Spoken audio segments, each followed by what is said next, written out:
يا أيها الذين آمنوا كتب عليكم الصيام كما كتب على الذين من قبلكم لعلكم تتقون.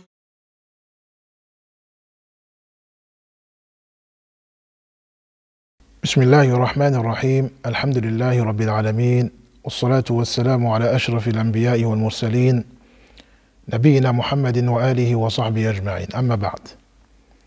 Mes chers frères, mes chères sœurs, c'est un plaisir de vous retrouver pour cette nouvelle intervention, pour ce 10e jour du mois de Ramadan.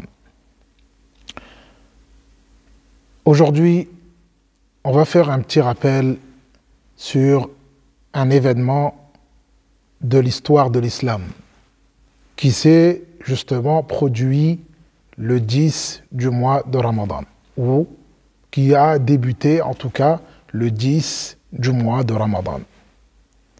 C'est un événement très important. Il s'agit de la conquête de la Mecque. Le prophète sallallahu alayhi wa sallam, comme nous le savons tous, pendant plusieurs années était en conflit avec les polythéistes de Mecca, jusqu'à l'année 6 de l'Hégire. L'année 6 de l'Hégire, à la fin de l'année 6 de l'Hégire, le prophète sallallahu alayhi wa sallam et ses compagnons se sont préparés pour aller faire une umrah. Alors,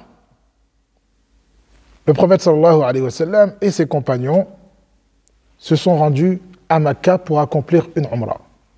Bien sûr, j'essaie d'abréger et de ne pas trop entrer dans les détails. Arrivés aux portes de Mecca, les polythéistes les ont empêchés d'arriver ou d'atteindre la zone sacrée, Al-Haram, la zone du Haram. Puis, par la suite, ils ont signé un accord. Il y a eu un traité de paix. Le traité, le fameux traité Sulh al-Hudaybiyah.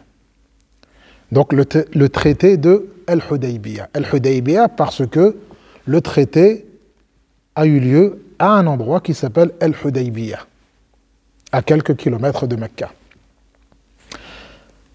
Bien sûr, il y a plusieurs points dans ce traité, dans cet accord. Parmi eux, que le prophète sallallahu alayhi wa sallam et ses compagnons doivent retourner à Médine et ne feront pas la umrah cette année-là. Mais ils reviendront l'année prochaine pour faire une umrah. Ça fait partie des points essentiels de ce traité. Parmi les points également de ce traité, toute personne ou toute tribu qui souhaite faire partie de ce traité, il lui est permis de faire partie de ce traité, en choisissant son camp, c'est-à-dire en choisissant son allié.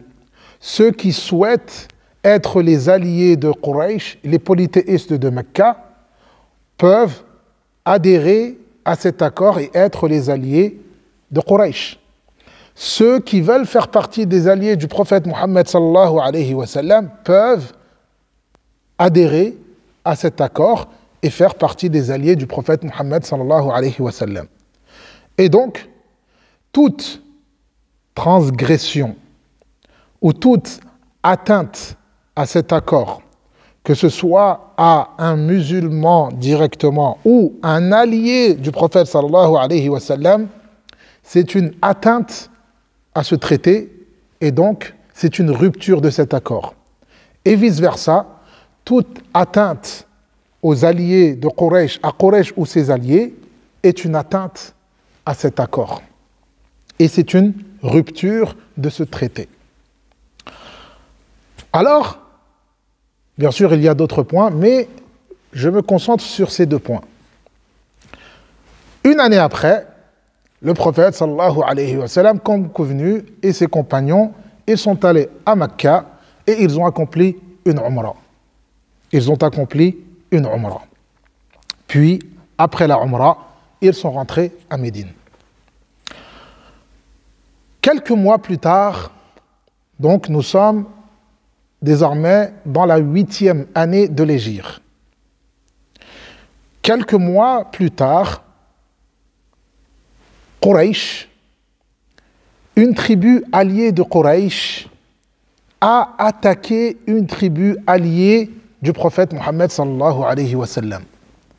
Et ils ont versé beaucoup de sang, ils ont tué beaucoup d'innocents, notamment des femmes, des enfants et des personnes âgées.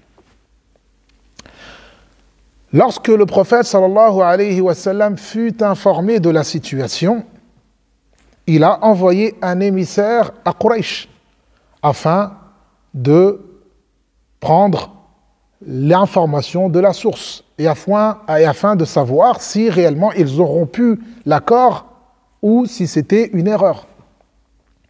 Alors, lorsque l'émissaire est arrivé à Mecca et qu'il leur a proposé deux choses, car le prophète sallallahu alayhi wa sallam lui avait envoyé avec deux choses.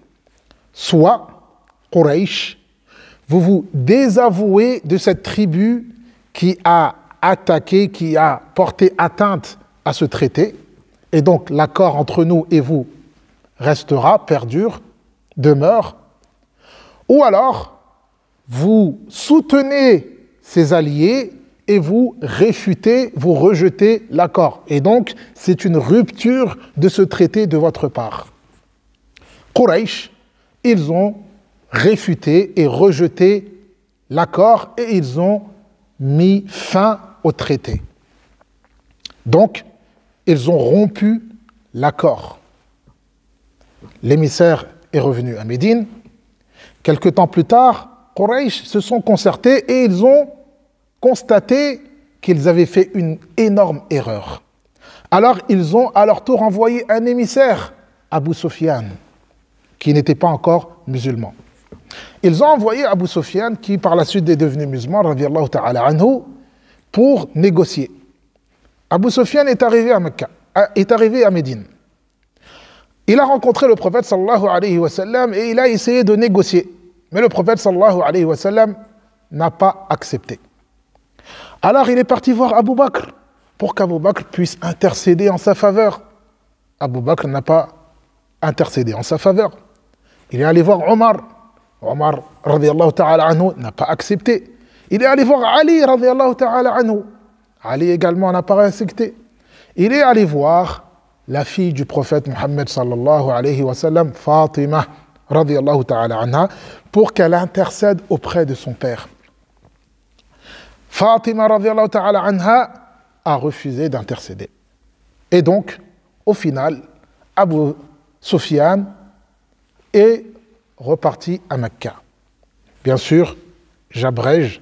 Abu Sufyan est rentré à Mecca et il a su que c'était peine perdue et qu'ils avaient fait une énorme erreur.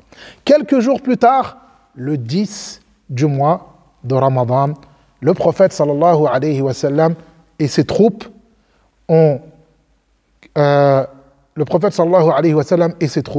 se sont mis en marche pour aller conquérir Mecca.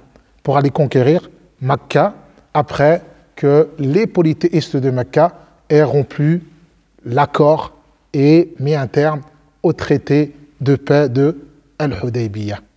Voilà mes chers frères, mes chères sœurs, ce que j'avais à dire pour aujourd'hui.